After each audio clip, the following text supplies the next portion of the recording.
What can you control? Well, the first thing is know the truth. Know the truth. Important to know the truth about yourself. One of the things we've been encouraging you to do is to go on the It's a Good Life website. And hopefully you see now we have these 8 wonderful categories of personal growth and money and business growth or real estate, whatever you want to hear more about. We've actually categorized our content for you. And we give you 3 or 4 episodes in each fabulous category. It's sitting there. You'll see an opportunity there to get a business consultation. If you decide you want to control your economy and you want to learn about how to grow your business, get a business assessment, a free business analysis, and one of our expert staff will meet with you and say, hey, here's where your business is and here's where it can go. Fantastic. The also thing we have on there is called a real strengths assessment. And the first thing to know the truth about is the truth about yourself. So we've developed this thing over the past couple of years. We've used it in our coaching for 27 years. And that is, where does a person's real strengths lie? In the area of communication, selling, serving. And you can take that now for free, and I'm just delighted to provide that for you.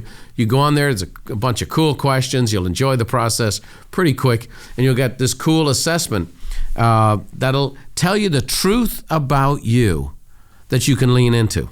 So when you're trying to control yourself, like here's where my strengths are, and conversely, here's where my weaknesses are. Know the truth. Epictetus said, happiness and freedom begin with a clear understanding of one principle. Some things are within your control and some things are not. The number one thing I want to control is me.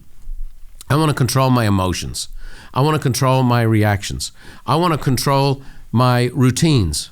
I want to control my day. I want to control my attitude.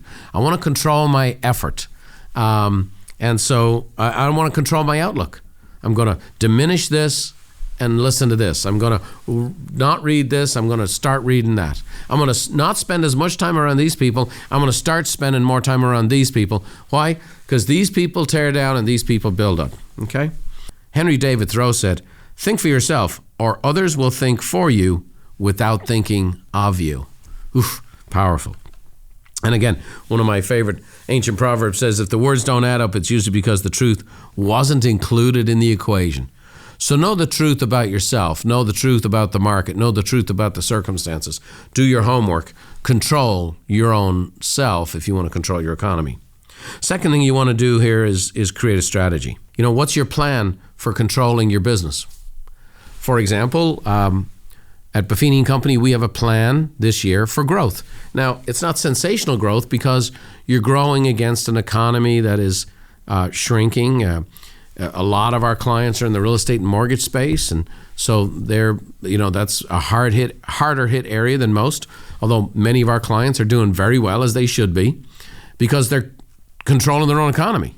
It's not, obviously it was easier when the rates were 3% as opposed to 6.5%, but the fact of the matter is, you got to control your outlook, control your attitude, control your effort. People still want to buy a house. People still want to move. People still want to sell a house. It's just a little more work and a little more effort and a little more energy. And by the way, there's a little less competition. Why? Because it's a little harder. So Buffini & Company going into this year, we have a plan for growth. Not exponential growth, but solid growth. We intend to grow.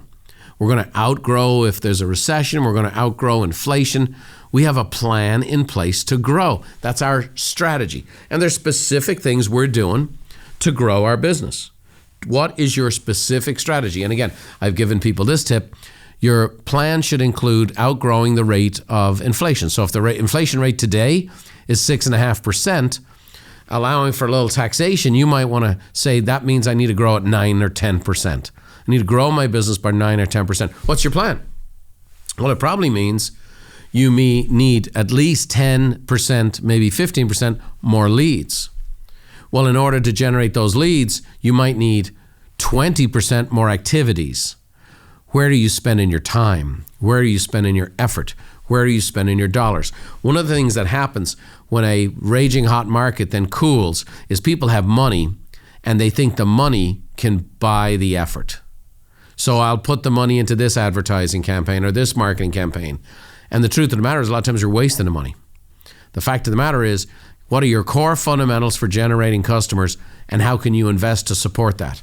In my case, I've made a commitment to delight my customers this year at our live events, with our coaching, with our training, and with our podcast. We want to delight you, our audience.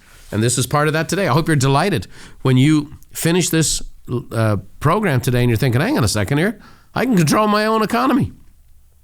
That's a pretty cool thing.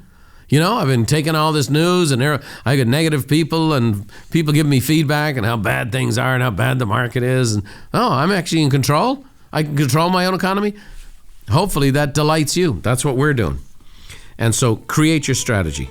Thanks for watching. If you want more tips on how to think, feel, and do better, check out these videos too.